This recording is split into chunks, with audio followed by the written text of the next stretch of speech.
ya kalau ditanya pengennya pasti pengennya Mbak Intan tetap di sini gitu kan. Tapi ya kan di kantor maksudnya.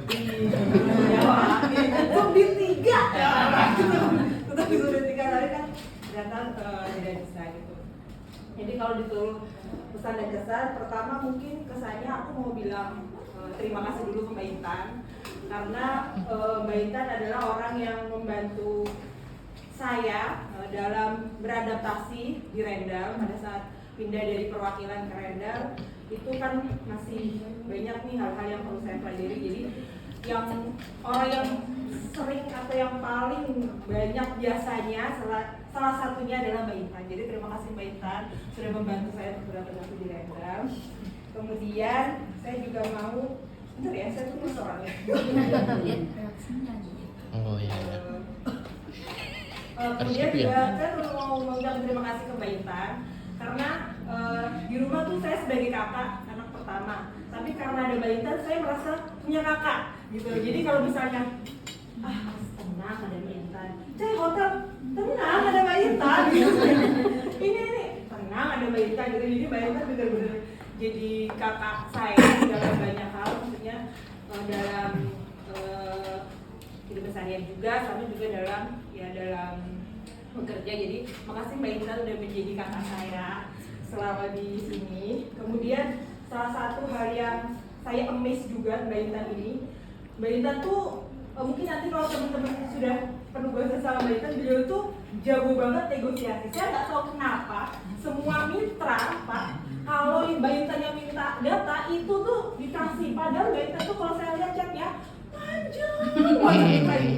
Tapi nggak tahu kenapa mitra tuh kayak baik Bu, siap Bu, dan nggak cuma baik Bu, siap Bu, memang kasih data. Jadi aku nggak tahu nih ajian apa yang Mbak Intan punya gitu ya. Kayaknya nanti perlu disepil ya Mbak, apa gitu. Jadi pas aku lihat apa cara komunikasinya ya, oh enggak, pas aku lihat intip juga-nya panjang, Ibu saya minta data ini, tapi baik Bu, abis baik Bu, nanti tiba-tiba Mbak Intan di grup share ini ya teman-teman, data dari Kemendes, taunya wah lengkap juga. Jadi itu kayaknya hal yang perlu saya pelajari dari Mbak Intan, kira-kira apa ya tips and triknya bisa membuat mitra itu apa kita bilang luluh gitu ya Mbak ya, atau mungkin gampang dalam memberikan data pengawasan yang kita butuhkan. Jadi itu salah satu yang saya ambil dari Mbak Intan adalah Mbak Intan ini jago banget negosiasi.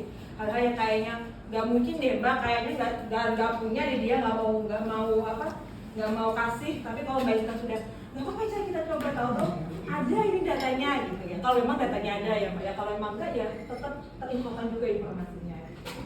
Sama satu lagi Mbak Intan adalah tim apa ya, aku bilang ya tim Ayogas saya. Maksudnya Ayogas adalah saya, Mbak tempat baru makasih yuk, ayo deh gas Mbak, ini tempat baru mau nggak, ayo gas gitu. Jadi kalau misalnya dia sama Mbak Intan juga kayak, kalau misalnya kan kebanyakan sama mas-mas ya, mas MC, ada Kang Awe, ada Mas Ferry, kayak kan mas-mas ini kan mager. Tapi kalau udah mental aku pengen makan ini deh, cuaki deh, kayaknya ayo kan gas. Selain Putri juga, Putri kalau bakso sih ayo gitu ya. Gak. Jadi makasih Mbak Intan, itu semua kesan saya terhadap Mbak Intan. Sebenarnya masih banyak lagi, tapi kayak dari banyak itulah poin yang paling berkesan buat saya. Kemudian kalau pesannya yang jelas cuma mau bilang Mbak Intan di sana yang penting sehat, sama bahagia, sama ya semoga makin moncer, makin sukses di sananya. Terus kita tunggu status WA Mbak Intan, nanti kita lihat ya. Hari ini ngapain nih guys? Gitu kan pasti kan Mbak Intan diminta sangat sering status WA, jadi nanti kayak status WA Mbak Intan itu bisa menjadi pengobat rindu kita ya. Woi, tadi itu kemana? Semoga info brimonya. Iya, betul. Mau ngucapin mungkin pokoknya kepada Mbak Intan selamat menjalani slow living di Papua Barat. Kemudian jangan lupa ekspor Papua Barat dan jangan lupa wisata kuliner di sana. Pokoknya dari saya sehat-sehat terus Mbak Intan dan sampai jumpa di kesempatan lain. Terima kasih.